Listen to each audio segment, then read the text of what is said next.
सोलापूरमध्ये काँग्रेस भवनासमोर शेतकऱ्यांचं बेमुदत उपोषण झालंय। कारखान्याच्या थकीत बिलाची रक्कम न दिल्यानं शेतकरी आक्रमक झालेत। धाराशिवच्या 90% शेतकऱ्यांचं बिल थकीत असल्याची माहिती आहे। कारखान्याच्या थकीत रक्कम न दिल्यानं शेतकरी आक्रमक झाले आहेत। कारखान्याची थकीत रक्कम न दिल्यानंतर आता हे धाराशिवमध्ये शेतकऱ्यांचा पवित्र आपण पाहतो। सोलापुरात काँग्रेस भवनासमोर शेतकऱ्यांचं आंदोलन झालं।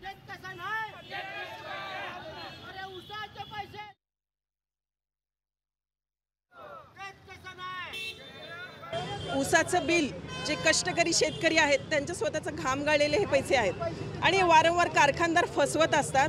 3 ऑगस्टला त्यांनी लेखी स्वरूपात दिलं होतं की आम्ही बिल देऊ। आता जवळपास किती दिवस उलटून गेले, आजही एकाही माणसाच्या अकाउंटवर कुठलेही पैसे आलेले नाहीत।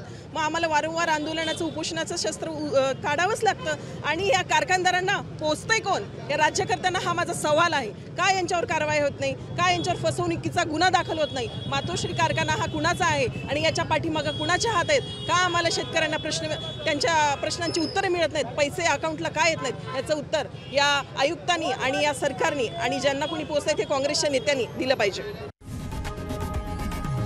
लोकशाही मराठी ऐका, पहा, जागरूक रहा।